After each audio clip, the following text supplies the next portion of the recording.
What would you do if an alien armada so huge it literally blocked out the stars parked itself on your front lawn?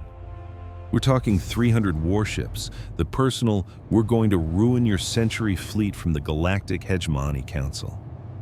Every last one of them was bigger than anything humanity had ever built. And they weren't just ships. They were monuments to fear, designed to make you surrender before a single shot was fired. From the bridge of his flagship, the Eternal Dominion, Grand Admiral Zixth watched it all unfold, his 4 eyes filled with a deep, ancient satisfaction.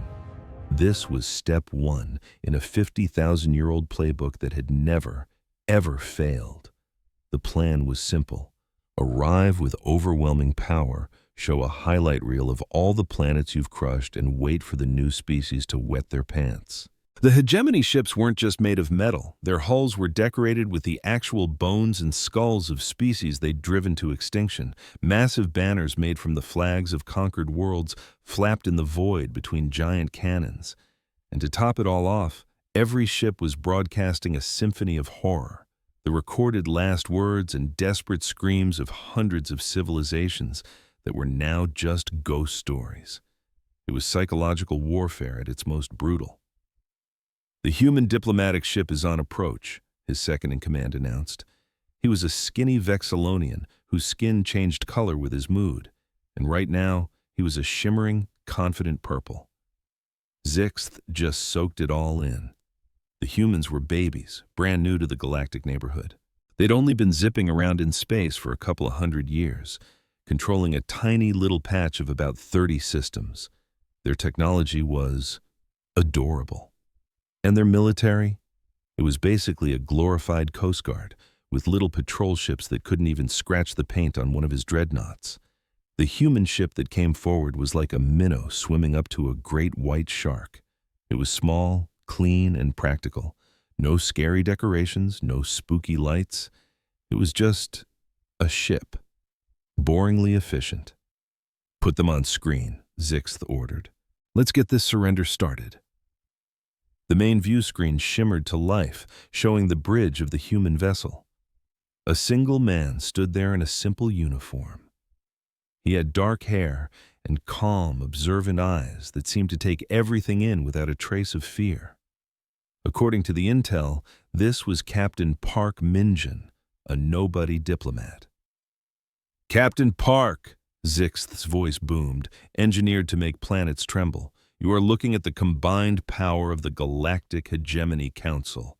We are an alliance of 4,000 species, ruling over 70,000 worlds. Now, allow me to show you what happens when people say no." With a flick of his wrist, Zixth launched the show. Giant holographic images ignited in the space between the fleets. They showed world after world burning, cities crumbling, people fleeing in terror. It was a highlight reel of absolute despair, edited for maximum psychological trauma.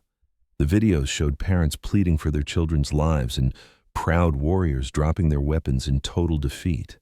It was a masterclass in showing that precise moment when all hope dies. All the while, Zixth watched Captain Park's face, waiting for the crack. This was always when it happened. The trembling hands, the bead of sweat, the silent scream in their eyes. Some would cry openly. Others would try to cling to their dignity as their bodies betrayed their terror.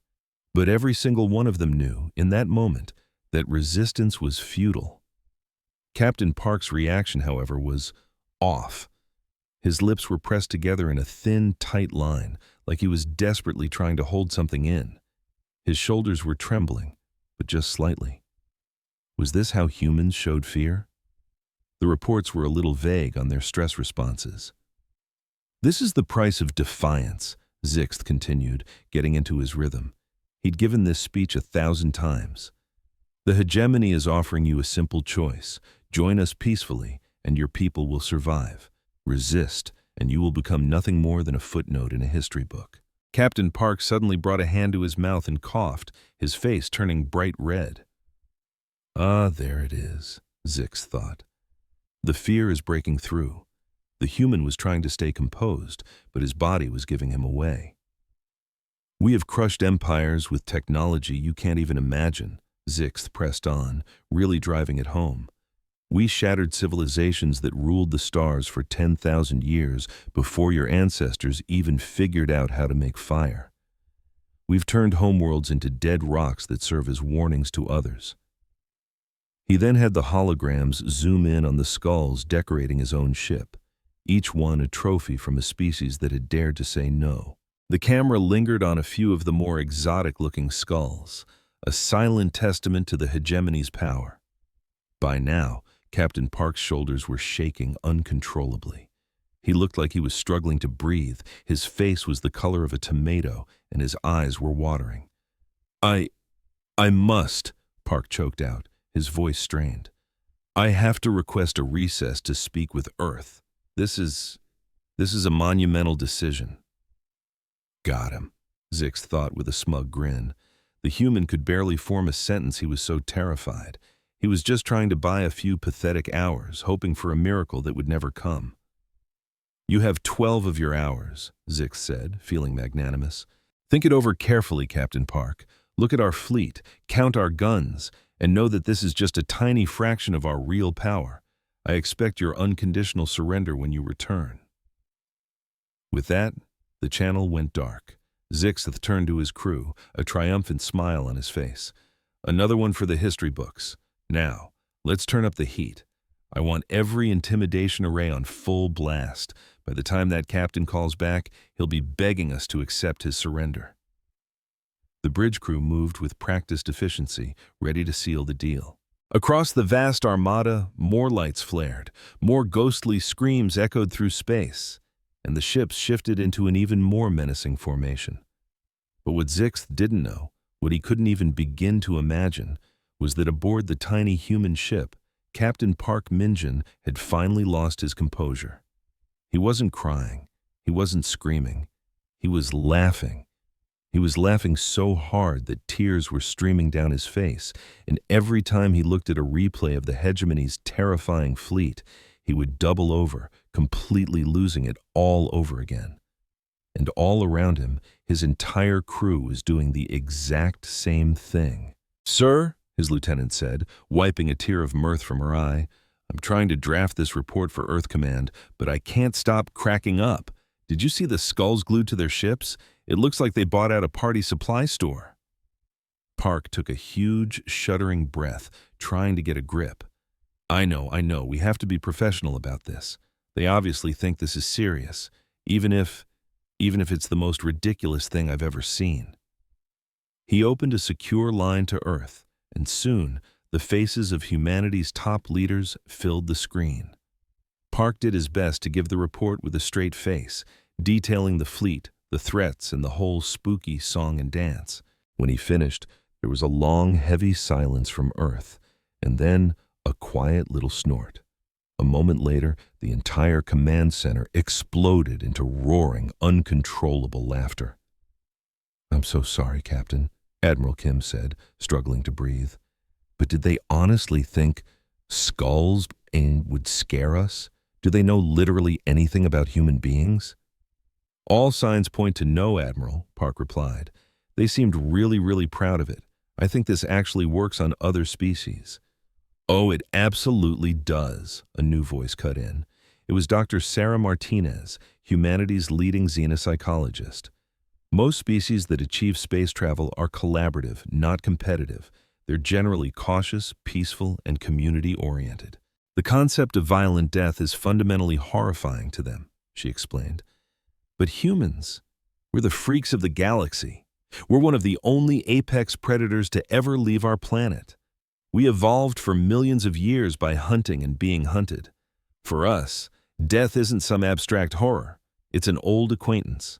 We've spent our entire history telling stories about it, making art about it, and even turning it into a form of entertainment. So their big, scary show just doesn't work on us," Park said, the light bulb going off over his head. "It's worse than that," Martinez corrected him with a grin. "It doesn't just miss the mark. It lands squarely in the category of things we find hilarious. This over-the-top, try-hard scariness, we invented entire genres around it. Horror movies, haunted houses, heavy metal bands. We literally pay money to be scared for fun. Back on Earth, human ships were scrambling to meet up with Captain Park's vessel. But this wasn't some mighty war fleet. It was a standard diplomatic group, designed for observation and making first contact. Nobody seriously believed the aliens, who called themselves the hegemony, would actually open fire. If they wanted to wipe out humanity, they could have done it already instead of staging this ridiculously spooky light show. As the human ships arrived at the rendezvous point, crew members pressed their faces against the viewports, snapping pictures of the alien fleet. The photos went viral across human networks in an instant. Aboard his flagship, the Eternal Dominion, Grand Admiral Zixth was getting more confused by the second. His intelligence officers were monitoring human communications, and absolutely nothing they picked up made any sense. "Admiral," his specialist reported, her voice trembling with confusion. "The humans, they're broadcasting on open channels. It's not encrypted military traffic. It looks like social media." "Show me," Zixth commanded. The main view screen filled with a stream of human messages. Zixth stared, utterly baffled, as human sailors shared pictures of his terrifying war fleet with captions like, "You guys, this is the most amazing haunted house I've ever seen," and "These aliens take Halloween way more seriously than we do."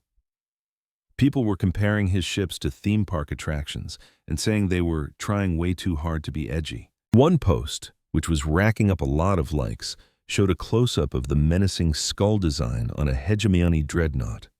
The human text overlaid on it read, "This is what happens when you order your galaxy-conquering armada from a party supply store." "What is Halloween?" Zixth demanded, the word feeling alien on his tongue. His xenocultural advisor, a scholar who had studied countless species, frantically searched for an answer. What he found only made the situation worse. "Admiral, Halloween is a human holiday. They dress up in frightening costumes and decorate their homes with symbols of death. For fun. It seems to be an activity mostly for their young." A feeling washed over Zixth that he hadn't experienced in his long and decorated career. Pure, unfiltered confusion. They have their children celebrate death day as a game? It would seem so, Admiral. They also have these attractions called haunted houses, where they pay money for other humans to jump out and frighten them in a controlled environment. They find this enjoyable. Another officer cut in. "Sir, we're receiving a call from Captain Park. He says he's ready to deliver humanity's official response." Zixth pulled himself together, trying to shake off the bizarre feeling. It had to be a front, a coping mechanism. Some species used humor to hide their terror. Yes, that had to be it. "Put him on screen," he ordered. Captain Park's face appeared on the view screen again, looking much calmer this time. He was professional, diplomatic, but Zixth could still detect a hint of amusement in his eyes. "Grand Admiral Zixth," Park began formally, "I've conferred with my superiors on Earth, and we have prepared humanity's answer to your ultimatum. But before I deliver it, we were hoping you could clear up a cultural point for us." "Continue," Zixth said, his patience wearing thin. "Your fleet's design is incredibly elaborate. It obviously took a great deal of effort. We just want to make sure we're understanding your intentions correctly. Is all of this," Park gestured vaguely, "supposed to be scary?" The question was so far out of left field that Zixth was momentarily speechless. Of course it's supposed to be scary. It symbolizes the fate of all who defy the hegemony. Park nodded thoughtfully. "I see. Okay. Grand Admiral, I think we have a bit of a cultural misunderstanding here.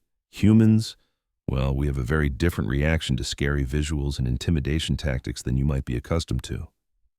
He gave a signal, and new images filled the screen. It was pictures of human children in skeleton pajamas, holding bags overflowing with candy. There were photos of suburban homes decorated with fake graveyards and smiling ghosts. Then, videos of people screaming with laughter as they ran through dark hallways while actors in monster costumes chased them. "This," Park explained gently, "is Halloween. It's one of our biggest holidays. We use skulls and skeletons as party decorations. We actively seek out things that will scare us, because we find it fun when we know there's no real danger. More images appeared.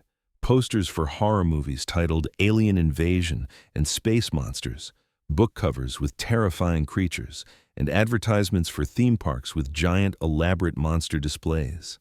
We have entire billion-dollar industries built around creating scary things for our own entertainment, Park continued.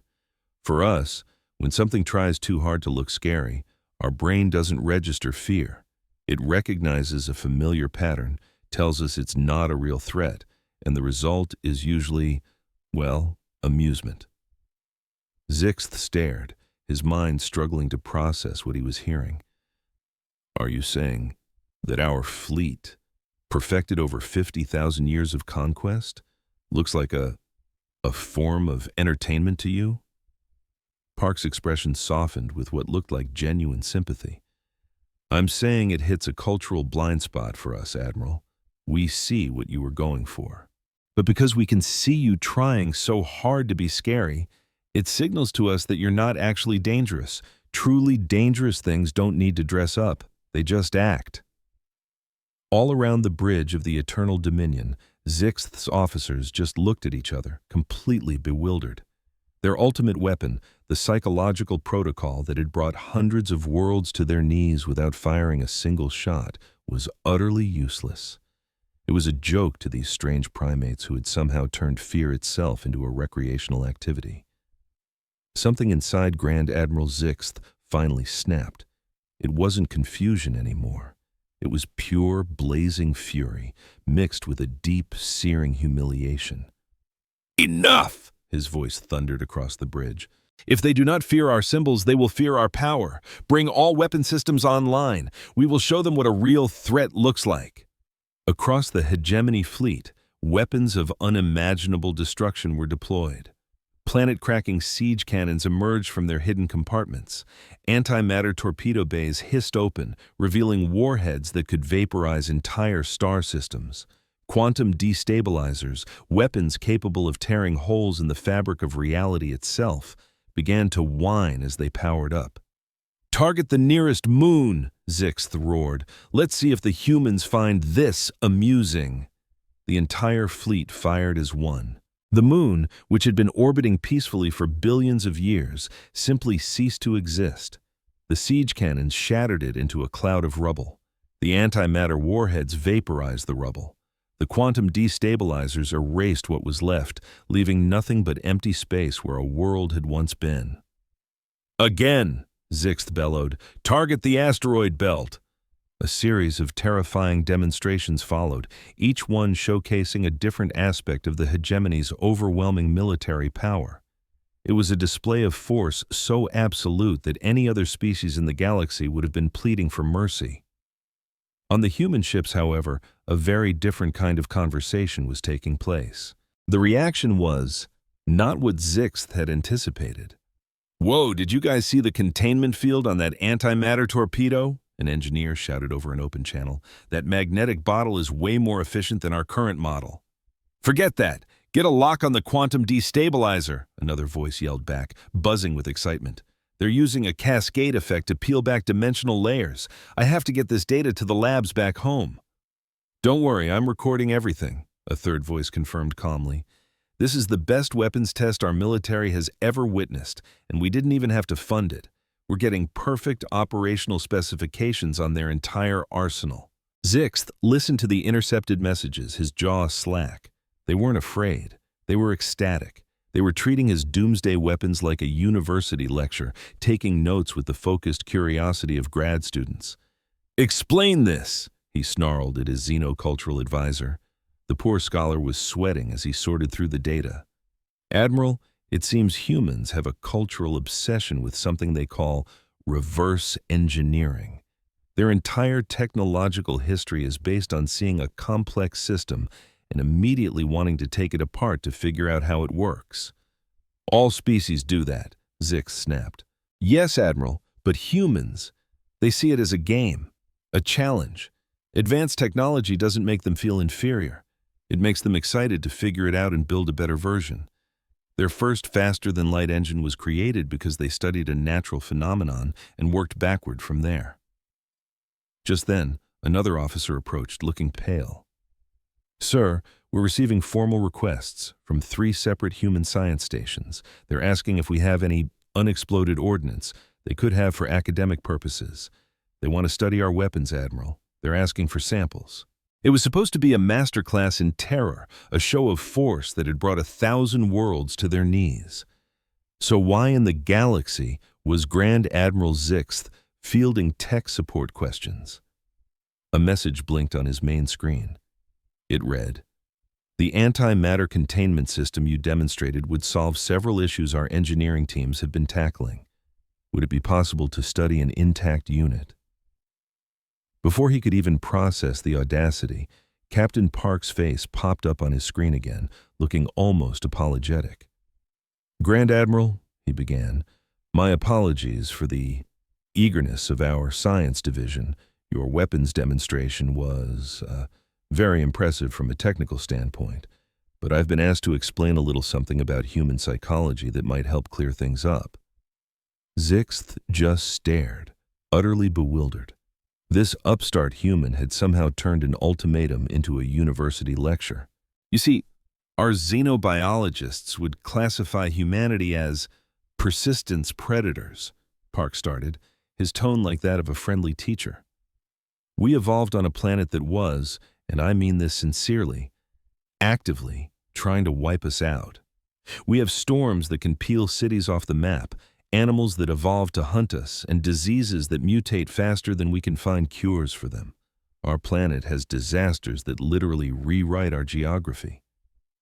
Images flashed across the screen behind him, a view of Earth, giant hurricanes that could scour a continent, volcanoes spewing enough ash to blot out the sun, the very ground ripping itself open, and floodwaters swallowing entire nations. It was a world of beautiful, brutal violence. "To survive that," Park explained, "we developed a very particular mindset. We don't see an obstacle as a reason to stop. We see it as a puzzle that needs to be solved.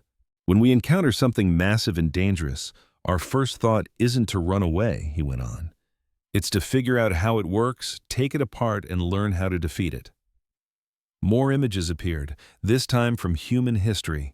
People scaling the world's highest, most treacherous mountains just to say they could. People plumbing the absolute bottom of the oceans just to see what was down there. People strapping themselves to controlled explosions and aiming for the moon long before they knew if it was survivable, simply because they had to know. "We also got very, very good at recognizing a real threat," Park added. "Things that are all about making a big noise and a flashy show. They don't really register as scary to us. On Earth, the things that can actually kill you don't waste energy trying to look intimidating. A tiger doesn't roar before it strikes. A tidal wave doesn't fire a warning shot," Park concluded. "Real danger just is."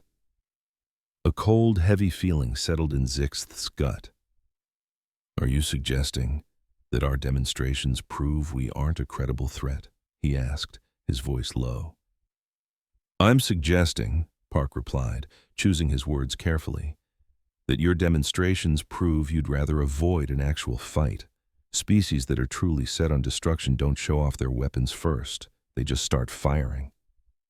He let that sink in. "Your big, elaborate show tells us you believe a real war would be costly, even for you." Zixth's Peltherin advisor began to nod slowly. "He is correct, Admiral. Our entire doctrine is based on securing surrender because open warfare is expensive and unpredictable. We have just never encountered a species that could see through the bluff so easily," the advisor confessed. "And one more thing," Park continued. "Humans have been the apex predator on our world for hundreds of thousands of years. We're used to being the most dangerous thing in any given environment. So when we see a big display of power, it doesn't trigger our fear. It triggers our curiosity and our strategists." Just then, a new human broadcast was intercepted and patched through. It was from a military planning session. Human officers were calmly discussing tactics for engaging Zixth's fleet. They weren't talking about how to survive or how to flee, they were breaking down how to win. Their primary siege cannons have a charge-up time of approximately 40 seconds based on those energy readings, one analyst said coolly. That gives us a wide enough window to close the distance and target their weapon emitters directly. Another voice added, "The antimatter torpedoes are potent, but their velocity is low. Our point defense systems should be able to intercept the majority of them if we maintain optimal range." "The quantum destabilizers are the main concern," a third officer noted. "But it appears they require a coordinated volley from multiple ships to be effective. If we can disrupt their formation, we can render that weapon system essentially useless." A wave of pure dread washed over Zixth. The humans weren't afraid of his power. They were reverse engineering it, picking it apart, searching for its weaknesses. While his grand fleet was posturing, the humans were calmly preparing for war, as if it were just another day at the office. "Captain Park," Zixth said, his voice barely a whisper, "are you telling me that nothing we have shown you has instilled any fear?" Park actually seemed to consider it for a moment. "Your technology is incredible, Grand Admiral. Your weapons are powerful, and your fleet is enormous. But no, we're not afraid. If you truly intended to destroy us, you would have already done it. Instead, you're talking. And talking means you want something, which means we have leverage to negotiate." The communication channel closed. Zixth stood on his command bridge, a 50,000-year-old military doctrine of intimidation completely dismantled by a species that had barely figured out how to leave its own star system. He was now faced with a decision he had never had to seriously consider. Start an actual war with an opponent who refused to be intimidated. It would be bloody, it would be costly, and if the rest of the galaxy learned that the hegemony's bark was worse than its bite, other species might start feeling courageous. But before he could give a single order, every alarm on every ship in both fleets began to shriek at the same time. "Admiral!" his sensor officer screamed, all four of his arms a blur across the consoles. "Dark space rupture. We have multiple signatures emerging at the system's edge." On the main view screen, space itself seemed to tear open, and through these bleeding wounds in reality, something ancient and genuinely horrifying began to crawl into existence. Zixth's blood turned to ice. He recognized those energy signatures. "The Zilth," he whispered. They were the galaxy's real monsters. The Zilth weren't conquerors. They were a force of nature, a cosmic pestilence that scoured the galaxy clean every few centuries. Their ships weren't manufactured. They were grown, ghastly, living abominations that fed on life itself. They didn't communicate. They didn't make threats. They just consumed. They would strip entire sectors of all life, leaving behind a graveyard of dead worlds. The Zilth fleet was smaller than the hegemonies, but that didn't matter in the slightest. Their vessels were twisted, pulsating abominations of organic matter. There was no artistry to their design, no grandstanding, no displays of intimidation. They were pure, lethal function. "All ships form defensive positions," Zixth commanded, his voice strained with a fear that was suddenly very real.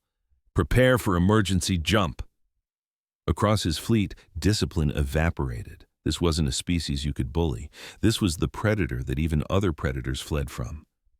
But on the human ships, the reaction was stunningly different. Captain Park's voice sliced through the panicked chatter, no longer academic or friendly, but sharp as forged steel. "All human vessels, execute combat formation Delta. Bring all weapon systems to full power. I want tactical solutions on those hostiles now." Zixth watched in absolute disbelief as the tiny human fleet, instead of scattering, tightened their ranks and surged forward. They deliberately placed themselves between the approaching Zilth and Zixth's own terrified fleet. "Captain Park," Zixth yelled into his comms, "you don't understand what you're doing. You cannot fight them. You can't negotiate with them. Your only chance is to run." Park's face appeared on his screen, and the look on it chilled Zixth more than the Zilth ever could. The friendly professor was gone. In his place was a man with eyes of cold, hard iron, completely empty of fear. "We know exactly what they are, Admiral," Park said, his voice dangerously low. We've run into them before. 3 years ago, one of their scouting parties attempted to harvest one of our colonies in the outer system. He paused for effect. We destroyed them all. That is impossible, Zixth stammered. No one fights the Zilth and survives. We, Park shot back, are not no one. To all hegemony vessels, we are uploading our tactical data to your network now. Their organic hulls are highly resistant to energy weapons, but they're vulnerable to kinetic impact. Their regeneration cores are located here, here, and here, Park instructed, as a torrent of targeting data flooded the hegemony systems. If you want to make it out of this system alive, you will follow our lead. The Zilth fleet surged onward, a silent, sickening tide of cosmic hunger. It made no distinction between a human ship and a Hegemony 1. To them, it was all just biomass. Admiral, his tactical officer said, his voice thick with awe, the human ships. They're moving to intercept. They're using their own fleet to shield us. Zixth was utterly mystified by what he was seeing. The very species they had come to bully into submission, the beings they had dismissed as insignificant prey, were now actively shielding his own fleet from certain doom. It defied every law of galactic politics he had ever known. The Zilth fired first, great gouts of bioplasma, a corrosive energy that could eat through standard shielding, lashed out at the human ships. The humans didn't even try to dodge. Their shields flared like miniature suns, absorbing the blows, and they returned fire instantly. Human weapons were nothing like the Hegemony's elegant technology. While the Hegemony relied on sophisticated energy lances and exotic particle warheads, the human weapons were brutally, beautifully simple. They were using weapons we'd never seen before, mass accelerators that hurled slugs at nearly the speed of light, and missiles packed with so much kinetic force they didn't explode, they simply shattered whatever they hit. The first Zilth ship that got tagged by a human railgun didn't just blow up, it cracked clean in half. Its living hull, designed to heal from laser burns and plasma blasts, had no defense against a giant metal brick tearing through its guts. They know how to kill them, Zixth's tactical officer whispered in sheer disbelief. The humans actually know how to fight the Zilth. Just then, a voice sliced through the chaos on an open channel, a voice every ship in both fleets could hear. It was Captain Park, his tone as sharp and steady as a surgeon's scalpel, the voice of a man who had done this 100 times before. Human fleet, execute pattern Gamma. Hegemony ships, if you're going to help, focus your fire on the targets we've already cracked open. Don't bother trying to make new holes, just aim for the seams we're giving you. One of Zixth's younger officers looked at him, his eyes wide with a desperate hope. Admiral, what are your orders? In that split second, Admiral Zixth made a decision that would have been unthinkable just an hour ago.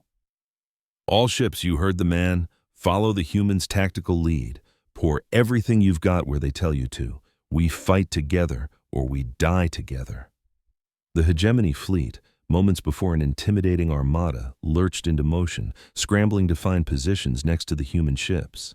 It was a sloppy, unrehearsed dance between two navies that had never met, trying to find their rhythm in the middle of a war zone. But the humans were shockingly fast, adjusting their own formations on the fly to cover the Hegemony's weaknesses and amplify their strengths. A massive Zilth harvester ship locked onto a Hegemony dreadnought, its slimy biological arms reaching out to literally digest the vessel. Before those tendrils could even brush the hull, 3 human ships descended on it like a pack of wolves, their weapons ripping into the organic monstrosity with cold, calculated fury.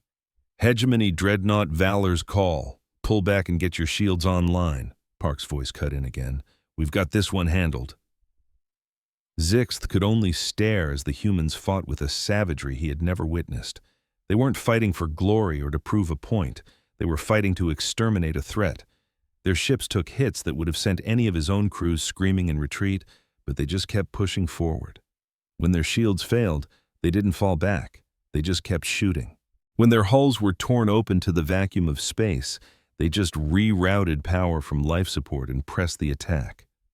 He watched in horror and awe as one human cruiser, its entire port side a glowing ruin of molten metal from enemy fire, intentionally rammed a Zilth harvester.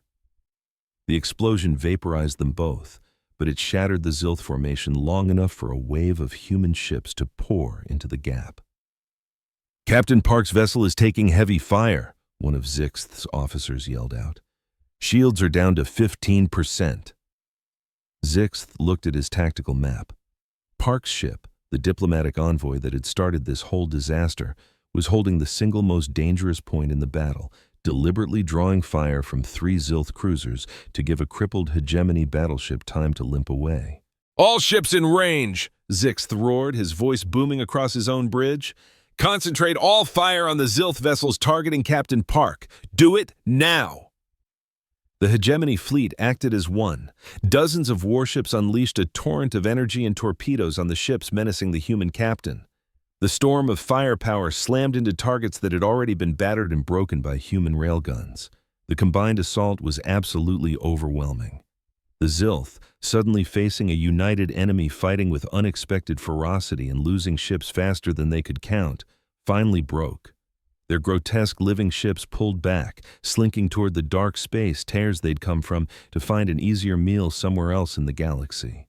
As the last Zilth ship vanished, a heavy, exhausted silence fell over the two fleets. The human ships were mangled, some were just debris, but they hadn't broken. In fact, they had just saved the very fleet that had come to conquer them. Zixth opened a secure channel to Captain Park. The human's face appeared on his screen. His uniform was ripped, his face was smeared with black soot, and behind him, his bridge was a chaotic mess of sparking consoles. "Captain Park," Zixth began, choosing his words carefully, "you risked your own ships, your own lives to save us. Why?" Park looked like he hadn't slept in a week, but his eyes were steady. "Because the Zilth were the enemy, Admiral. You're just an expansionist empire. That's politics. The Zilth erase entire species from existence. That's genocide. We know how to tell the difference. Your people fight with a brutality we couldn't have imagined," Zixth admitted. "You saw our fleet, you heard our demands, and you laughed at us. You assumed we weren't a real threat," Park shot back. "But humanity learned a long, long time ago that the things that try the hardest to look scary are rarely the ones you actually need to fear. The Zilth don't make threats. They don't posture. They just show up and start killing. That's what real danger looks like. And that's when we stop laughing." While the human ships started emergency repairs right there in space, the hegemony fleet just floated, their crews stunned. The mission to intimidate humanity was a spectacular failure, but something far more important had been born in the fire. Respect, earned with blood and sacrifice. Grand Admiral Zixth sat in his command chair, watching the battle recordings for the 3rd time. What he was seeing defied everything he knew about warfare. The humans hadn't just been good. They had fought with a savage, relentless drive that was almost unnerving. When their shields buckled, they used their armor. When their armor was breached, they used their own crippled ships as weapons. When the situation looked hopeless, they just adapted and attacked harder. But it wasn't mindless rage. Every single action was precise. Every sacrifice served a purpose. The humans fought like this was just another Tuesday for them, against an enemy far worse than his entire fleet. "Admiral," his xenocultural advisor said quietly, interrupting his thoughts, "I've completed a deeper dive into human military records. I really think you need to see this." The scholar pulled up data that painted a horrifying picture. Humanity's entire history was one single, unbroken war. Not just with other species, but with their own planet, with disease, and most of all, with each other. "Humans have been fighting for their entire existence," the advisor explained, his voice trembling slightly. "Not like us with the occasional border dispute. I'm talking about constant, non-stop conflict. For them, peace is the exception. War is their natural state." Zixth watched recordings from Earth's history, empires rising and falling in flames, technologies built for the sole purpose of killing more people more efficiently, entire cultures built around the glory of combat. Even their art and stories were filled with it. But that's not the scariest part, the advisor said. They are simultaneously the most competitive and the most cooperative species we have ever encountered. They will fight each other to the death over a piece of land one day, and the next, they will unite as one to face a common enemy. They have social structures called armies, massive organizations dedicated to nothing but coordinated violence. Most races evolve past such primitive ideas before they even reach space, Zixth murmured. Precisely. Most species learn to get along first, then they build starships. Humans built starships to make their wars bigger. They are an apex predator that became intelligent but never stopped being a predator. Captain Park's face suddenly filled the main view screen, cutting the briefing short. He was cleaner now, wearing a fresh uniform, but his expression was just as intense. Grand Admiral, I think it's time we talked about what comes next. Zixth straightened up in his chair. I agree. The initial purpose for my visit has become complicated. That's one way to put it, Park said. The corner of his mouth twitched into a smile that didn't reach his tired eyes.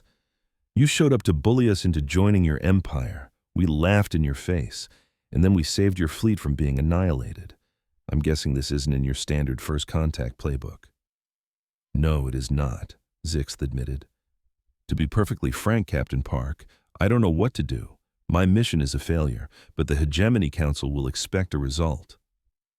Park nodded. Then let me explain something about humans your files left out. We didn't laugh because we thought you were weak. We laughed because trying to scare us is like trying to intimidate a shark by splashing the water. Model wow. I'm starting to see that now, Zixth admitted. But you're missing the why, Park countered. For hundreds of thousands of years, humans were prey on a planet that tried to kill us around every corner. We got incredibly good at telling the difference between a performance threat and a real one. See, real predators don't roar before they pounce, Admiral. True danger doesn't flash a bunch of lights to announce its arrival. The way you showed up told us you weren't in immediate danger, so we could afford to be amused. And the Zilth? Zixth asked. Park's friendly expression vanished. The Zilth are a real threat. They don't make speeches. They don't posture. They just consume. When their scouts stumbled on one of our colonies 3 years ago, they attacked without a single word. They murdered 80,000 of my people before we even knew we were at war.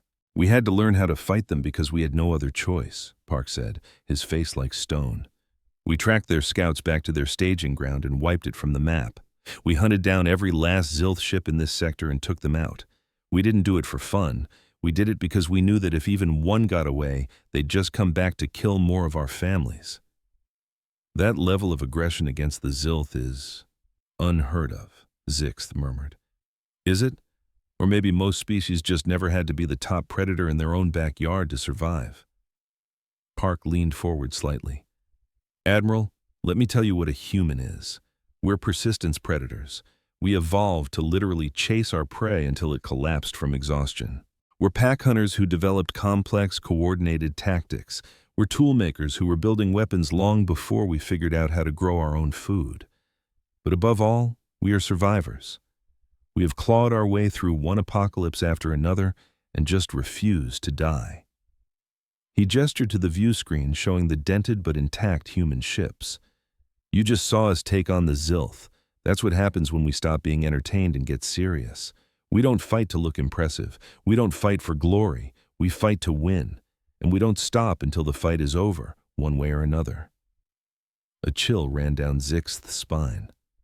You're saying your whole species is inherently violent?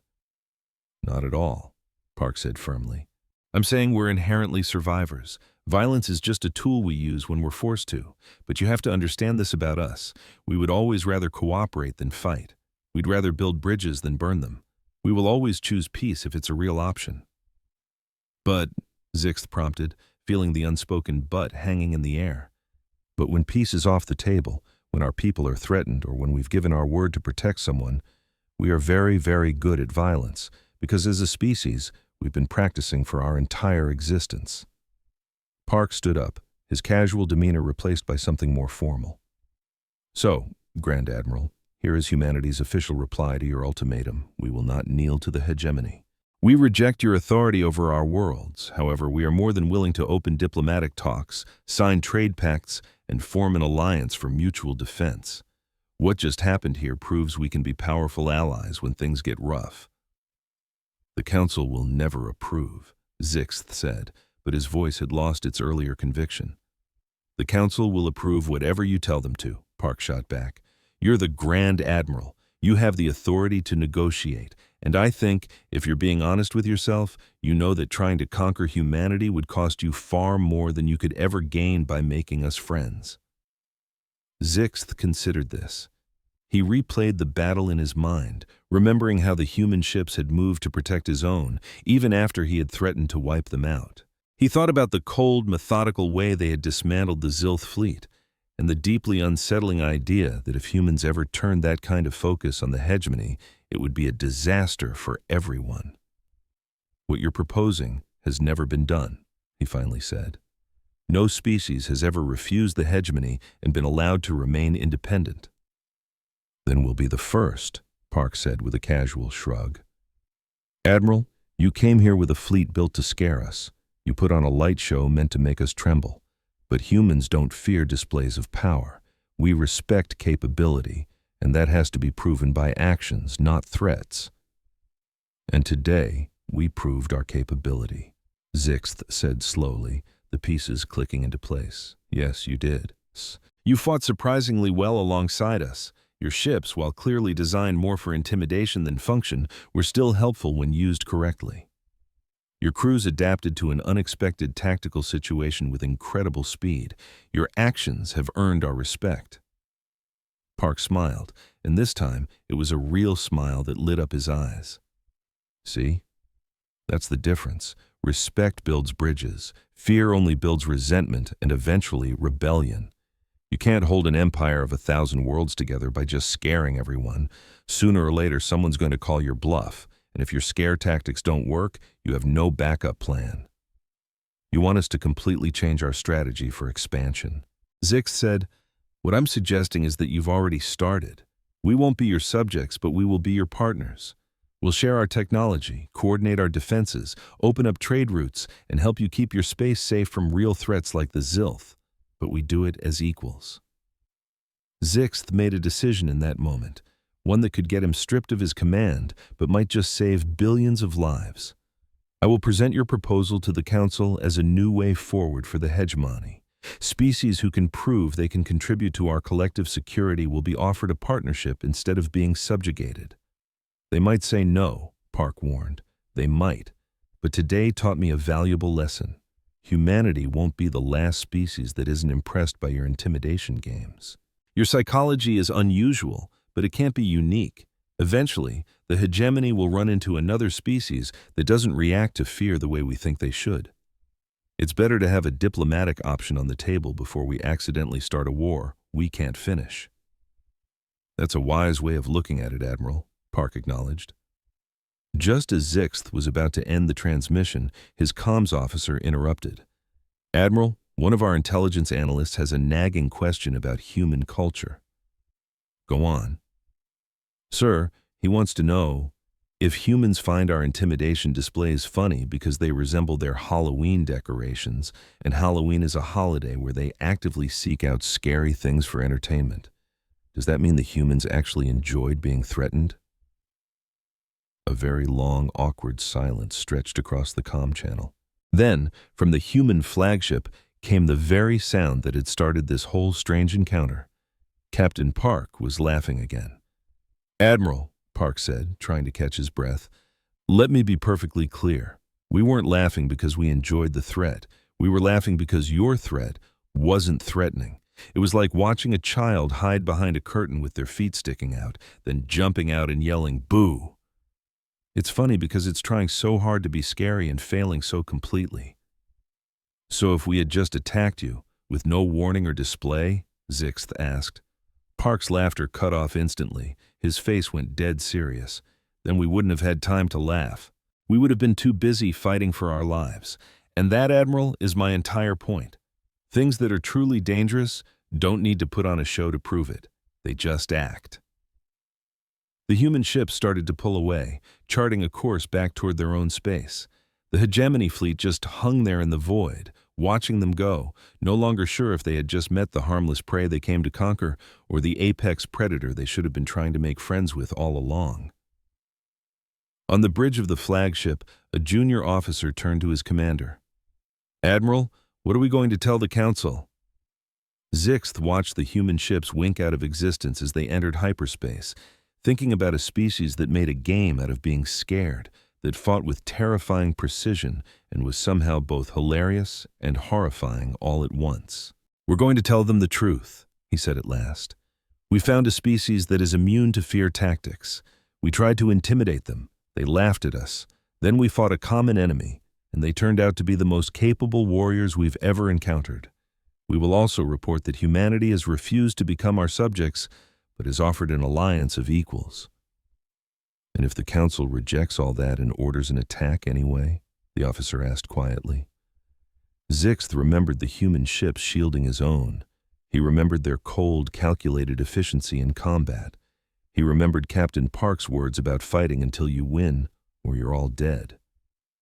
"Then we will inform the council that such a war would be long, costly, and unwinnable because humans do not surrender. They cannot be scared into submission, and they seem to treat warfare like another problem to be solved. It is far better to have them as our allies than our enemies." As his own ship prepared to leave, Zixth took one last look at the intel file on the human holiday called Halloween. He saw images of small children dressed as monsters, smiling and laughing, adults covering their homes in fake skeletons and skulls for a party. And he finally understood. Humans hadn't just conquered their fear, they had domesticated it. They had taken the galaxy's most powerful tool of control and turned it into a children's game. You can't intimidate a species like that. You can only respect them. And Zixth was beginning to realize that respect was a far more powerful currency than fear ever was. Imagine getting kicked when you're already down. For the Croc Empire, that wasn't just a saying. It was official policy.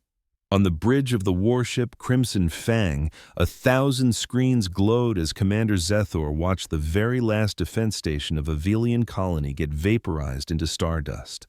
He crossed his arms, feeling a grim sense of satisfaction. Another world crushed, another victory for the Empire. His second-in-command, voice swelling with pride, reported, 47 systems now belong to us, sir. The Valian resistance only lasted 6 hours. Zethor clicked his mandibles, the Croc way of laughing. 6 hours? He was almost impressed. The Valians had courage. He'd give them that, just not the weapons to back it up. But courage doesn't count for much when you're staring down the barrel of superior firepower. After conquering worlds for over 3 centuries, the Croc Empire operated on one simple rule. Power is the only language anyone in this galaxy truly understands. Just then, a chime from the communications console cut through the air. A top priority message from High Command. Zethor strolled over, expecting orders to go bully another helpless, up-and-coming civilization. But the message on the screen made him pause. A new species had just wandered into their corner of the galaxy. Their designation was humans. They came from the third planet orbiting some boring yellow star. Their technology was a joke, basic fusion drives, simple energy weapons, and, he had to read this twice, absolutely no shields detected on their ships. The final analysis? They were no threat at all. This would be a piece of cake. Zethor opened the rest of the files. The pictures that loaded onto his screen were so ridiculous, he almost chuckled. Human ships were clumsy, ugly boxes that looked like they should be in a museum, not flying through space. The official report estimated their tech was at least 500 years behind Croc standards. "Commander," his weapons officer called out, "we've got new orders from the top." "Don't tell me," Zethor sighed dramatically. "They want us to go conquer these humans." "Yes, sir. They're actually calling it a training exercise for the junior officers. High Command expects us to take all human colonies in a matter of hours." A training exercise. Zethor couldn't believe it. He'd been hoping for a real fight, but an order was an order. And hey, adding another conquered species to his record would look great on his next performance review. Set a course for their nearest colony, he ordered. What's this one called? New Edinburgh, Commander. It has a population of about 3 million. Their defenses are laughable, just a few small platforms in orbit. They have no real fleet to speak of. 3 million souls. Zethor barely gave it a thought. We'll give them one chance to surrender. When they refuse, we'll blow their orbital defenses to bits and send in the ground troops, by the book. His massive fleet of 200 warships moved as one, lighting up space as they jumped into faster-than-light travel. The journey would take 3 days, which Zethor spent studying the humans. They came from a high-gravity planet with a big moon they called Earth. They had literally just figured out how to travel between stars. Their ships were slow, and their weapons were primitive. The intelligence showed they had hastily thrown together 7 colonies in nearby systems, and every single one was practically defenseless. They expanded way too quickly, his tactical officer pointed out, gesturing at the star charts. They spread themselves way too thin. It's a classic rookie mistake. Every young species does it, Zethor said wisely. They invent a faster-than-light drive and suddenly think the whole galaxy is theirs. Then they run into someone like us and they learn the hard truth. The galaxy doesn't belong to the ambitious, it belongs to the strong. On the 3rd day, the fleet exited hyperspace right on New Edinburgh's doorstep. Full sensor sweep now, Zethor ordered. The colony was even more pathetic up close than the report suggested. One barely terraformed planet, a couple of space stations for trade, and a handful of tiny patrol ships that looked like they'd lose a fight with a well-armed pirate. Open a channel, Zethor commanded. Broadcast on all frequencies. His comms officer nodded. Channel open, Commander. Zethor's voice boomed across their airwaves in the common galactic language, knowing they'd have translators. Attention, human colony of New Edinburgh. This is Commander Zethor of the Croc Empire. You are trespassing in our territory. You have 1 of your hours to surrender without condition. If you fail to comply, we will utterly destroy your orbital infrastructure and begin a military occupation of your planet. You will not get a second warning. He cut the transmission and leaned back in his chair to wait. In his experience, new species always reacted in one of 3 ways. They gave up immediately, they begged and pleaded, or they put up a pointless fight. 5 minutes passed. Then, a voice came through their speakers. Commander Zethor, this is Governor Chen of New Edinburgh. The voice was human, male, and sounded disturbingly calm. We've received your demand. I think it's only fair to tell you that this colony is under the protection of the Terran Colonial Navy. I strongly suggest you turn your fleet around to avoid any unnecessary bloodshed. Please, think about this carefully. Zethor's mandibles clicked loudly in amusement. Unnecessary bloodshed? The little human was talking like he had any say in the matter, as if his sad little defense platforms could do anything against 200 state-of-the-art warships. Sir, the human is refusing to surrender, his second-in-command said, stating the obvious. Then we follow our orders, Zethor replied, his voice cold as ice. Target their orbital stations, turn them to scrap metal, but don't touch the planet yet. Once they see their defenses turn to ash, they'll change their tune. The fleet moved forward in a perfect, terrifying wave. It was a brutal dance the Croc had performed hundreds of times before. It was almost boring. The human platforms fired first, lobbing primitive slugs and missiles at them. The projectiles burst against the Croc's shields like harmless fireworks. In response, 50 of Zethor's warships fired their plasma cannons in a single, unified blast. The orbital stations simply ceased to exist, replaced by silent, expanding balls of fire. But then, something felt off. Commander, the sensor officer said, his voice shaky with confusion. The civilian ships are leaving the stations, but they're not panicking. They're moving in perfect, organized formations. There's no chaos, sir. None at all. Zethor narrowed his eyes at the screen. The officer was right. The human ships were retreating with the kind of discipline you'd see in a military drill. Where was the terror? Where was the desperation? They aren't fighting back, his weapons officer observed. But they're not surrendering either, Zethor muttered, feeling a strange little seed of doubt begin to sprout in his gut. Keep firing. They'll break. At that exact moment, the sensor officer shot up from his seat. Commander, new contact. It's coming from behind the planet's moon. It's a single ship, but the size of it. Commander, it's enormous. It has 3 times the mass of our flagship. Zethor's head snapped toward the main view screen. A single colossal ship was gliding out from the moon's shadow. As it came into full view, his ship's sensors went haywire trying to scan it. Its hull was made of an alloy they had never seen before. Its energy readings were off all known charts, and for something so massive, it was moving with an impossible speed and grace. That can't be a human ship, his tactical officer whispered, his voice filled with awe. But as it got closer, a clear signal cut through the chaos, identifying the vessel in both human and galactic common. TCNS Indomitable, Terran Colonial Navy, Destroyer Class. Destroyer Class? Zethor thought, his mind reeling. They call a ship that huge a destroyer? For the very first time in his long and celebrated career, Commander Zethor felt a cold, alien feeling crawl up his spine. It was fear. The human battleship moved through space like a shark. Its hull was a deep, matte black that seemed to drink in their sensor beams. The ship's design was all sharp, deadly angles, covered in weapon emplacements that looked way too big to be real. "I want a full sensor analysis now!" Zethor yelled, struggling to keep his voice steady. "I want to know everything about that ship!" His officer's hands were a blur across the console. "Commander, our sensors can't get through its hull. The material is completely unknown. And its energy signatures, they don't match any power source in our database. The readings we are getting suggest an energy output that should be physically impossible for a ship this size." "Nothing is impossible," Zethor snapped, though the words felt empty. "It's just one ship. We have 200. Just then, the comms channel lit up. A human face appeared on the screen. She was a woman, with dark hair pulled back in a tight military bun.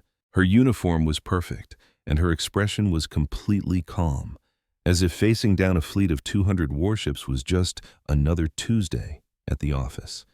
"Commander Zethor," she said in perfect galactic common, her voice even and cool. "I am Captain Park of the Terran Colonial Navy ship Indomitable. You have attacked a colony under Terran protection without any provocation. This is your first and only opportunity to withdraw your fleet peacefully. I suggest you take it." Zethor's fear instantly boiled over into pure rage. How dare she? How dare this primitive creature speak to him as if she was the one in charge? He had 200 warships. She had 1.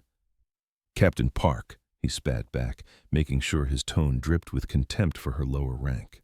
"I am Commander Zethor of the Kroth Empire, and I don't entertain suggestions from a species that just figured out how to leave its own little corner of space. You're outnumbered 200 to 1.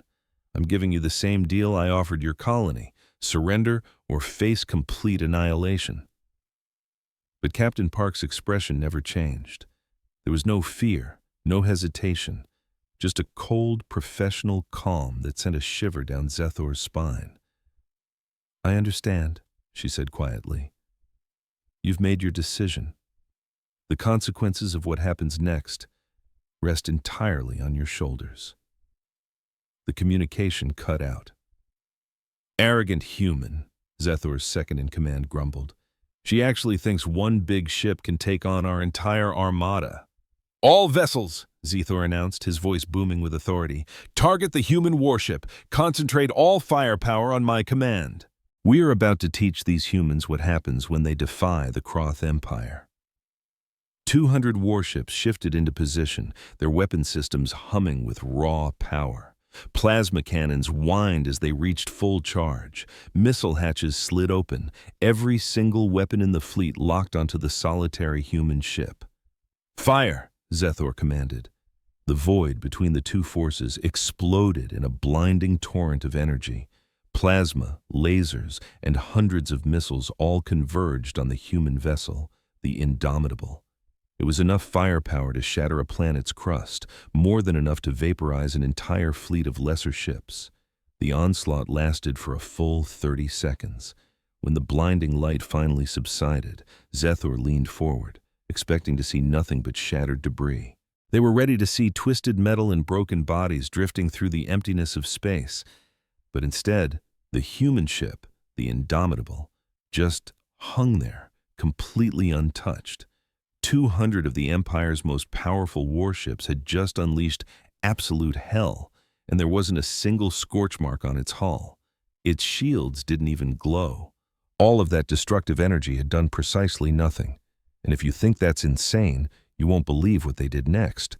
If you love stories like this, hit that like button and subscribe for more. Impossible, someone whispered on the bridge. Zethor wasn't sure if it was one of his officers or if he'd said it himself. "Sensors," he shouted. "Report. Did our shots miss?" "No, Commander," the sensor officer answered, his voice shaking. "Every single shot was a direct hit, but their shields, they just soaked it up. The energy just disappeared. Our weapons had no effect." Zethor stared at the main view screen, his brain refusing to accept what he was seeing. This was wrong. No shield technology in the known galaxy could withstand that kind of assault without showing some sign of strain. Unless every single thing they thought they knew about these humans was a complete lie. The comms channel suddenly crackled to life, and Captain Park's face filled the screen once more. Her expression was the same as before. She still looked disappointed, like a master watching a novice fail the most basic of lessons. "Your turn is over," she stated, her voice as cold as deep space. "All ships, evasive action, now!" Zethor screamed into the comms, but he already knew it was too late. The Indomitable fired a single weapon, just one. A railgun turret on its bow flared for a fraction of a second, launching a projectile so fast it was impossible for the naked eye to follow. The tungsten round traveled the enormous distance between the fleets in the blink of an eye. It struck Zethor's flagship, the fearsome Crimson Fang, right in its center. The shields, the very same shields that had protected them through dozens of battles, simply blinked out of existence as if they were never there. The projectile ripped through the ship's armored hull as if it were made of paper. The massive warship shuddered from the impact, then split clean in two, severed down the middle by the sheer kinetic force. Zethor was hurled across the bridge, crashing hard against his command throne. Red alert sirens screamed. Half of his bridge crew vanished, pulled into the vacuum of space the instant the hull was torn open. Shimmering emergency force fields snapped into place, barely containing the atmosphere in the command center. "Report!" he yelled, trying to be heard over the chaos. "The ship is lost, Commander," his second-in-command said, his voice completely dead. "We're only alive because this section has emergency reinforcement. Life support might last us a couple of hours." Zethor pulled himself up and looked at the few displays that were still online. The entire rear half of his flagship was now just a mangled piece of space junk, tumbling away with its engines dark. The front half, where he stood, was adrift with no power. But that wasn't what made his blood run cold. The human battleship hadn't even budged. It was just floating there, watching them. It could have obliterated his entire fleet with that first shot if it had wanted to. It had the power, the precision, and the technology, but it chose to fire only once. They were sending a message, a brutally efficient one. The humans could have wiped them all out of existence, but they didn't. They chose to show restraint. They chose to demonstrate their absolute technological superiority without committing a slaughter. "Commander," the communications officer said weakly, "the rest of the fleet is awaiting your orders." Orders? What possible orders could he give? To attack? Every single one of them had just witnessed what happened. Their weapons were like toys, and that one human ship could pick them apart one by one without even trying. To retreat? That would be admitting a humiliating defeat. It would mean the great Kroth Empire, conquerors of 47 star systems, had been utterly crushed by a single vessel from a species they had dismissed as primitives. Zethor looked at the terrified expressions on the faces of his surviving crew. These were young, proud warriors, raised to believe in the divine right of Kroth expansion. Now, their eyes were filled with nothing but raw fear and disbelief. "All ships," he said, the words feeling like acid in his throat. "Cease fire." I repeat, do not engage the human vessel. Put them on the main screen." The Indomitable remained perfectly motionless, a colossal predator watching its wounded prey, waiting to see what it would do. Waiting to see if the Croth had finally learned their lesson or if they needed to be taught another one. In that moment, Zethar understood a terrifying truth. The humans hadn't just stumbled out of their solar system. They had been out here for a long time, watching, learning, preparing. And when they finally revealed themselves, they did it with technology so far beyond his people, it made the entire Croth fleet look like children playing with sparklers. The hunters had become the hunted, and they were so arrogant they never even saw it coming. A wave of pure panic started to spread through the Croth fleet. Zethar could hear the strained, frightened voices over the comms channel. His captains, who were hardened veterans of countless wars, now sounded like lost children. "Commander, what are your orders?" one of them pleaded, his voice cracking. "Do we attack?" another yelled. "Should we attempt a retreat?" a third one begged. Zethar had no answer for them. His flagship was in pieces, his crew was either dead or dying, and the human ship just waited with a terrifying patience, like a teacher giving his students a moment to think about their mistakes. Then, some of his captains made their own choice. 5 ships broke formation and fled, their engines flaring bright as they raced for the edge of the system to make a jump to lightspeed. "Idiots," Zethar whispered to himself. Did they really think they could outrun that thing? But the Indomitable didn't even give chase. It just stayed put, its weapons silent. Captain Park was letting them go, but why? The answer hit Zethar with the force of a physical blow. She was letting them escape to be messengers. The humans wanted witnesses. They wanted the entire galaxy to hear this story. Other captains, driven by a fatal mix of pride and desperation, chose to fight. 30 warships charged forward, accelerating toward the human battleship, all their weapons firing in a desperate, chaotic volley.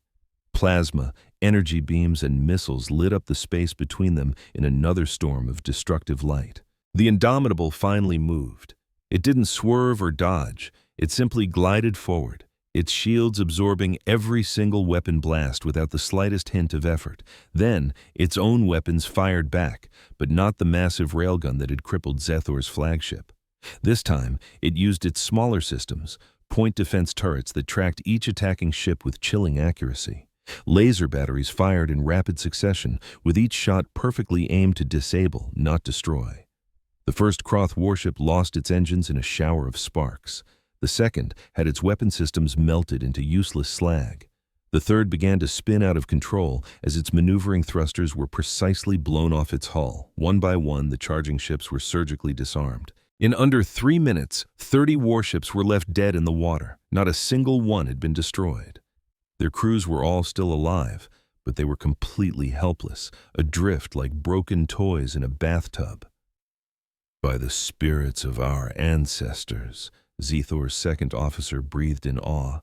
"They aren't even trying." And that was the most terrifying part. The human ship moved with an effortless grace, like it was swatting away a swarm of annoying insects. There was no urgency, no sign of strain, no indication that this battle was anything more than a trivial exercise for them. Zethar forced himself to think past the pain and the humiliation. He replayed every intelligence report he had ever read about the humans, their inefficient fusion engines, their primitive kinetic weapons, their total lack of advanced shield technology. Every single report. They had all been a lie. How was this even possible? The Croc had one of the best intelligence agencies in the entire galaxy. They'd been watching the humans for months before launching their so-called easy invasion, analyzing their ships down to the very last bolt. So how in the universe did they miss this? Just as his flagship was torn apart around him, the answer hit Zethar, and it was 1,000 times more terrifying than he could have ever imagined. The humans didn't make a mistake. They let the Croc see exactly what they wanted them to see. Those primitive ships, that basic tech, the paper-thin defenses, it was all an act, a giant cosmic performance. And for what? A test. The humans had been watching the Croc just as closely, waiting for them to show their true colors. And the moment they attacked that defenseless colony, the humans showed theirs. They were waiting for us, Zethor whispered, the words catching in his throat. They knew we would attack. What are you talking about, Commander? His first mate asked, his voice shaking. The humans, Zethor explained, his voice grim with the horrible truth. They've been out here for a lot longer than we knew. Much longer. They saw us conquer other races. They studied our tactics, our weapons, our very nature. They knew we would see them as weak. They knew we'd attack, and they set this entire thing up. It made a horrible, perfect kind of sense. The humans didn't just show up on the galactic stage because they finally figured out how to travel faster than light. They showed up because they chose to. They hadn't built their military to fight the powers that existed today. They built it to fight any threat that might ever exist, even ones that hadn't been born yet. And in doing so, they had become more powerful than anything that currently existed. The comms console flickered to life one last time. Captain Park's face appeared, and for the first time, Zethor really saw her. She was young for a captain, probably not even 40 of his own years old, but her eyes carried the weight of someone who had seen real war. Not the easy takeovers the Croc were used to, but brutal, grinding battles for survival. Commander Zethor, she said, her voice steady and firm, I'm going to explain something to you. I need you to listen very, very carefully, because your life and the lives of what's left of your crews depend on you understanding me. Zethor said nothing. What could he possibly say? The Indomitable, she went on, is a destroyer-class vessel. Captain Park's voice was unshakable. This ship, she explained, is just one of 12 identical vessels patrolling this tiny little corner of space. Across the whole Terran colonial navy, we have 400 ships just like this one in active service, and that's just where it starts. Above the destroyers, we have cruisers. Above those, we have battleships, and at the very top, we have the dreadnoughts. Each class is significantly bigger and more powerful than the last. She let that sink in for a moment. My ship has a crew of 800 people. We've been on patrol for 5 years straight. In all that time, we have never once fired our main cannons at another living thing. Today was the first. Do you understand what that means? Oh, Zethor understood, all right. It meant humanity had a level of power so absolutely overwhelming, they never even had to use it until now. Until the crack had pushed them too far. Your intel said humans were primitive, Captain Park continued, her expression impossible to read. And you weren't wrong about where we were 20 years ago. That's exactly right. But we humans learn fast. We adapt. We improve. And most importantly, we always prepare for the worst. She paused again. Through the shattered view screen, Zethor could see the dead husks of his warships drifting silently by. Humanity spent 5 centuries at war with itself, Captain Park said, her voice low. We turned fighting into an art form on our home planet. We built weapons that could have wiped out all life, and we almost did it on 3 separate occasions. Eventually, we learned a very hard lesson. Strength without wisdom is just a fast way to get yourself killed. Power without control just leads to extinction. She leaned forward slightly, her eyes like polished steel.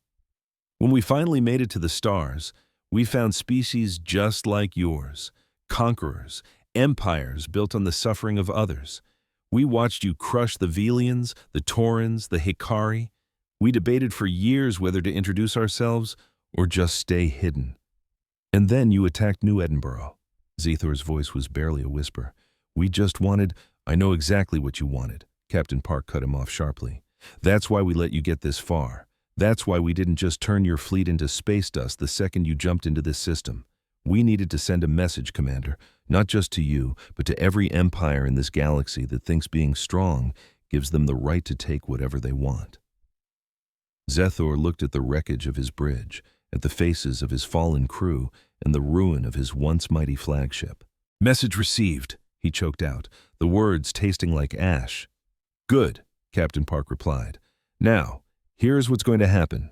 We are going to rescue your surviving crew members. We'll provide medical care for your wounded.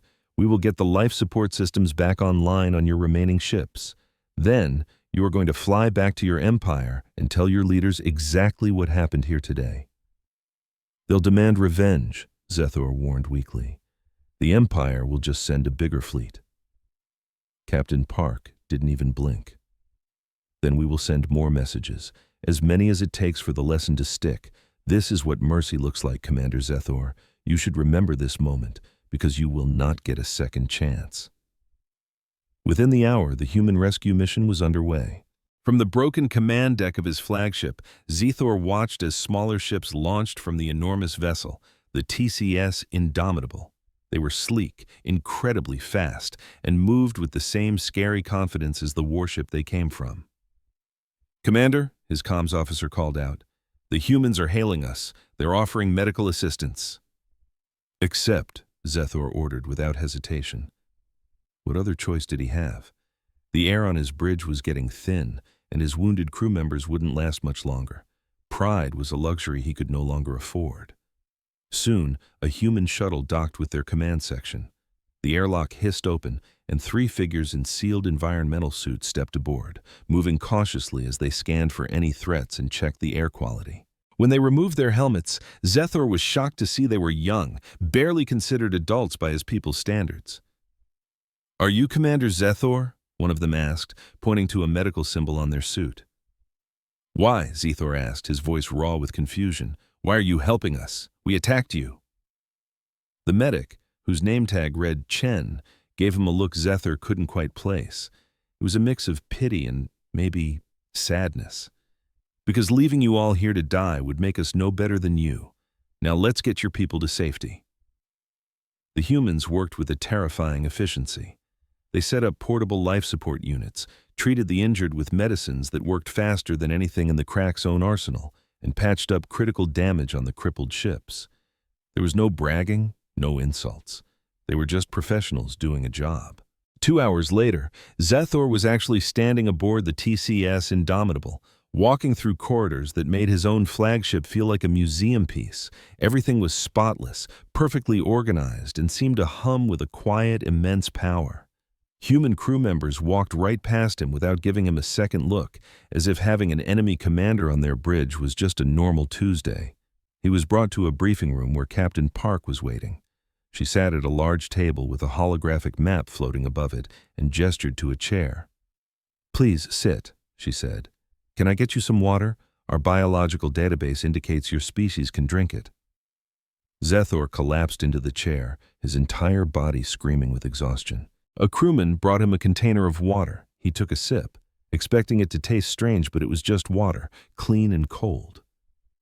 "You have a biological database on us," he said, stating the obvious. "How long have you been watching the Crack?" "For 3 years," Captain Park replied, completely direct. "We flagged your empire as a potential threat not long after we got to this part of space. We studied your patterns of conquest, your tech, your culture. We learned your language. We know your history." "So you knew we would attack?"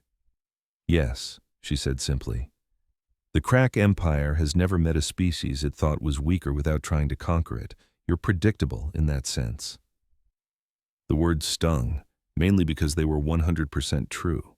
Zethor had spent his whole life believing the Crack were superior, that their endless wars of conquest were their birthright.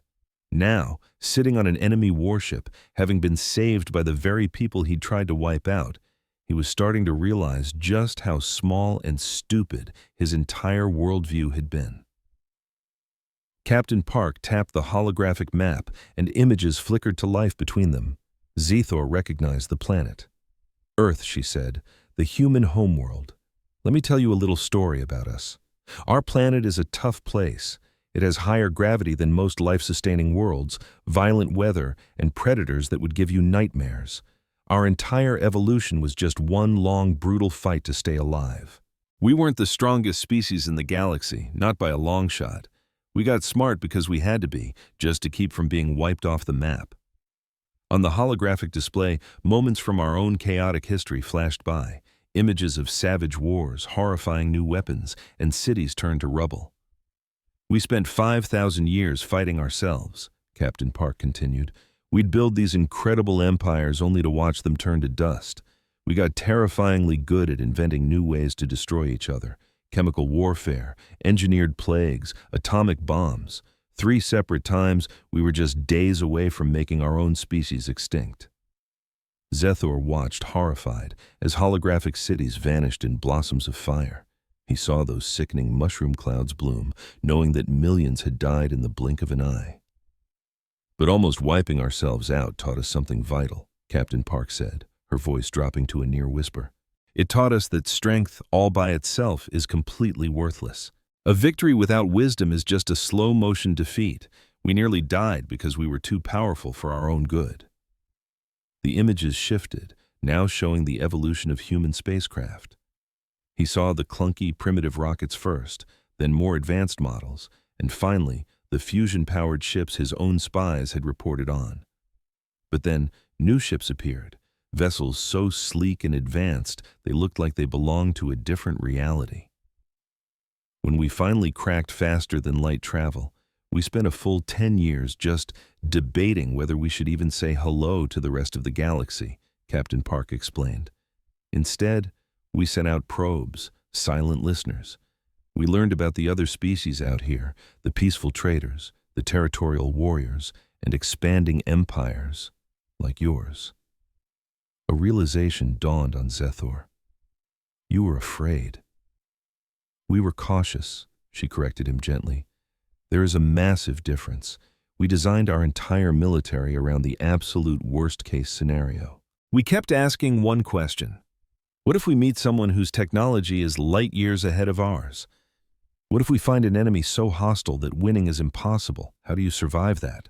She gestured at the ship around them. This is our answer. We decided to build overwhelming, undeniable power, but chain it to absolute self-control. Every single human warship is designed to fight a theoretical enemy that we hope doesn't even exist.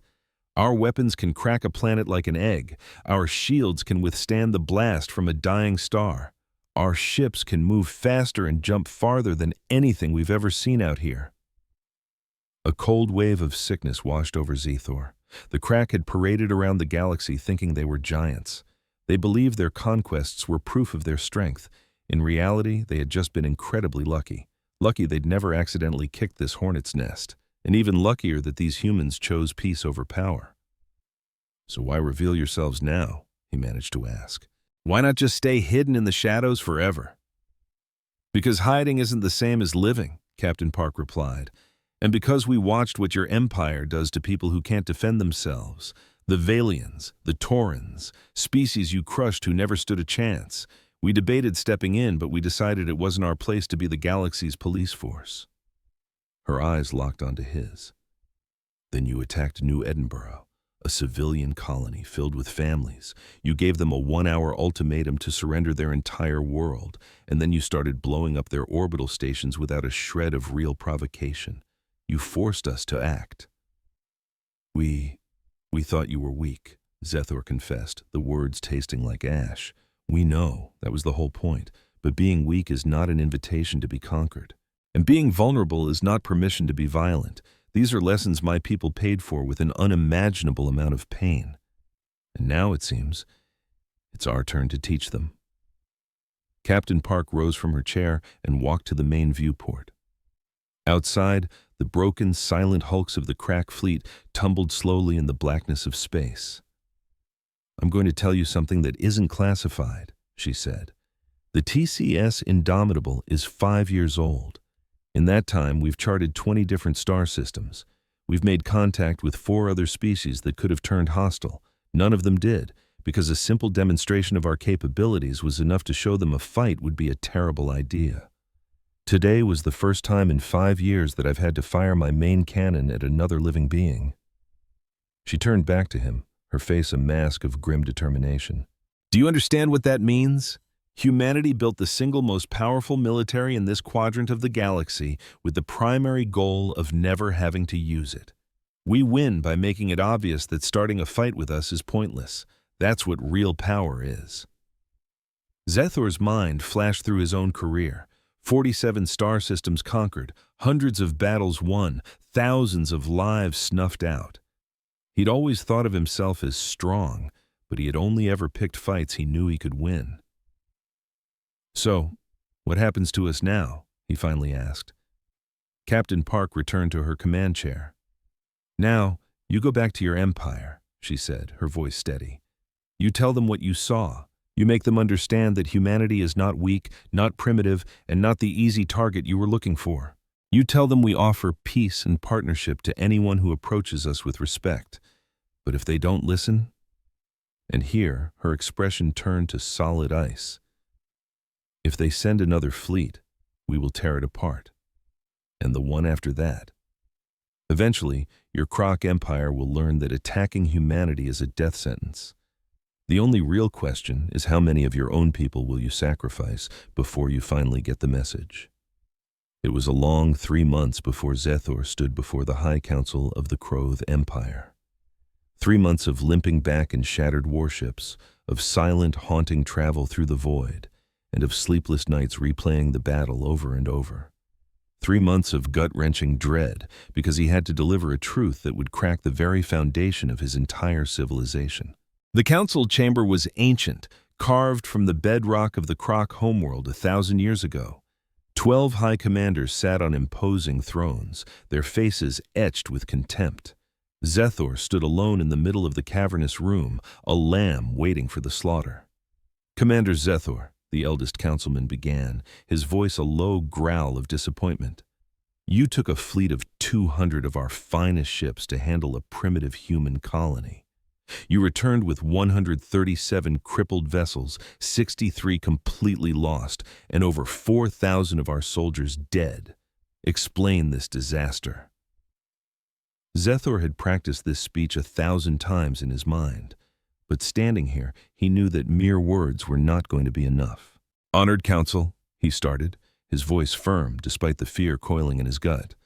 I have to report that our intelligence on humanity was not just inaccurate, it was disastrously and fundamentally wrong.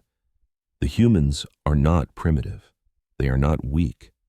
They are, without question, the most technologically advanced species we have ever encountered. A thick silence filled the chamber, finally broken by a younger council member's sarcastic chuckle. Advanced? They barely figured out lightspeed travel a year ago. No. Zethor stated, his voice ringing with absolute certainty. They allowed us to believe that. The truth is, humanity has had this technology for decades. They've been watching us, studying us. They know our tactics, our technology, and all our weaknesses. When we attacked New Edinburgh, we weren't invading a helpless colony. We were walking straight into a trap, and they were the ones holding the cage door. With a gesture, a hologram flared to life, showing footage from the battle. It showed the Croc Armada throwing everything it had at the single ship, the Indomitable. It showed their most powerful weapons splashing against its shields like harmless rain. Then, the hologram showed the single, impossibly precise beam of energy that had carved his own flagship in half. A single human ship, probably not even their best, defeated our entire fleet without getting a single scratch on its hull, Zethor said flatly. Their shields are perfect. Their armor is made of materials we can't even imagine. Their energy output is 10 times higher than our most optimistic theories ever predicted. Then why are you still alive? Another councilman demanded. If they are so powerful, why did they show you mercy? That, Zethor said quietly, is the most important part of my report. They let us live because they needed a messenger. They needed me to come home and tell you what I saw. He looked at each council member, one by one. Humanity doesn't want a war. They could have vaporized us in that system. Instead, they surgically disabled our ships, rescued our surviving crews, treated their injuries, and sent us home. Captain Park of the Indomitable explained it to me herself. Humanity's greatest strength is used to prevent fights, not win them. They win by showing everyone that fighting them is suicide. The eldest council member leaned forward, his eyes narrowed in deep thought. Are you telling us we have met a civilization more powerful than us, that chooses peace over conquest? Yes, honored elder, and I am suggesting that we should learn from them. The Croc Empire was built on one principle: might makes right. The strong take whatever they want. But humanity is offering another path. They are stronger than us in every single way, and yet they have no interest in ruling us. That's weakness. one of the counselors spat. "They're cowards, too afraid to use the power they have." "No," Zethor countered, surprised by the conviction in his own voice. "It's not weakness, it's wisdom. The captain told me that humanity nearly destroyed itself 3 times with its own weapons. They learned the hard way that power without control is just a fancy way to commit suicide. They built their military to be impossibly powerful for one reason, so they would never, ever have to use it." He paused, letting that terrifying, world-altering idea sink in. "For 300 years, my people, the Krothek, believed we were the strongest in the galaxy. We built an empire on one simple rule: might makes right. So when we came to crush the humans, I expected another easy victory. But what if everything you believed about power was a lie? What if the ultimate strength wasn't in conquering, but in something else entirely?" As I sat in the wreckage of my flagship, being rescued by the very enemy I was sent to destroy, I finally understood the truth. Back before my own council, I had to tell them our entire 300-year-old philosophy was wrong. The silence in that chamber was deafening. You could feel them fighting against a lifetime of indoctrination. Finally, the eldest councilman's voice cut through the tension. "So what do you propose, Commander? That we just surrender to these humans?" "No," I said, my voice steady. "I want us to talk to them. The humans are offering peace to anyone who approaches them with respect," I explained. "They have technology we can't even comprehend, knowledge that could save our empire. They can help us become better." Another councilman sneered. "And what if we just send a bigger fleet to avenge this humiliation?" A knot of ice formed in my stomach. "Then that fleet will be destroyed too," I said, my voice leaving no room for doubt. Captain Park of the starship Indomitable was perfectly clear. They will defend themselves. And they have 400 ships just like hers, not to mention classes that are even bigger and more powerful. If we send 1,000 of our best warships, they will methodically pick every single one of them apart, and they'll barely suffer a scratch doing it, because they are just that far beyond us. "You almost sound like you admire them," a council member accused, his voice dripping with suspicion. "I do," I admitted, without a shred of hesitation. "They are everything we claim to be: powerful, brilliant, and advanced. But there's a crucial difference. They balance their incredible strength with wisdom. They could rule this entire sector by force if they wanted to. Instead, they're asking us to be partners." The debate raged for hours. I stood my ground, answering every challenge, presenting the evidence from my ship's black box, and explaining again and again that this wasn't an enemy we could just overwhelm with numbers. Finally, the eldest council member stood up.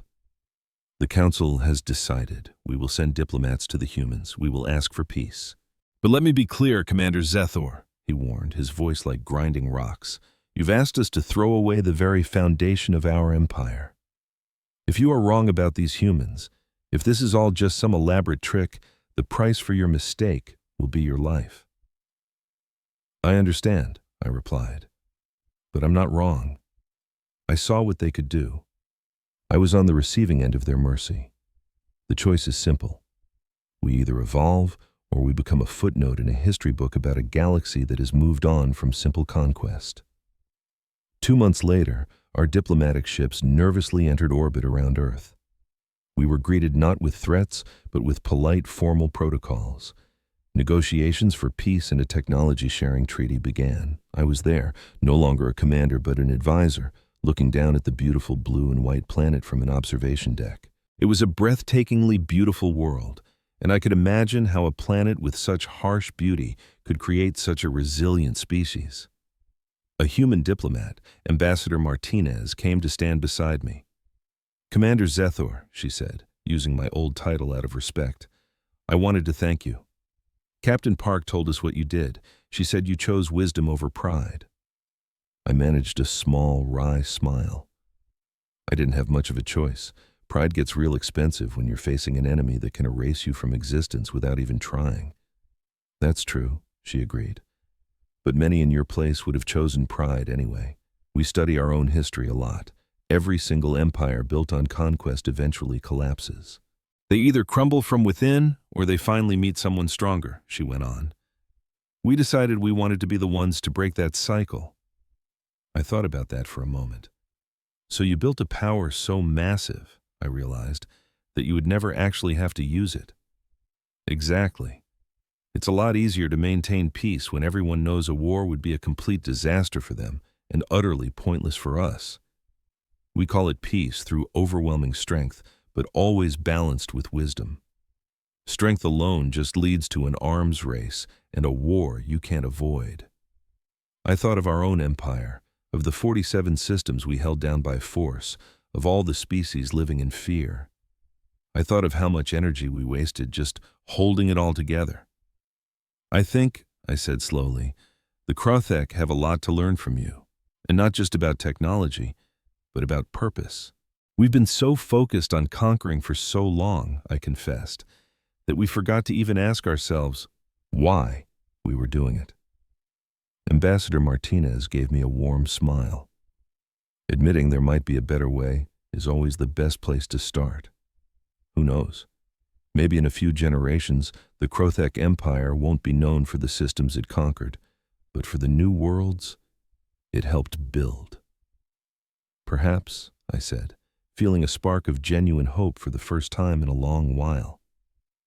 Outside, human patrol ships, the same destroyer class as the Indomitable, glided past like silent guardians.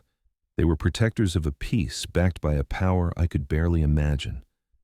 I remembered that moment of pure terror 3 months ago, watching my flagship get torn to pieces.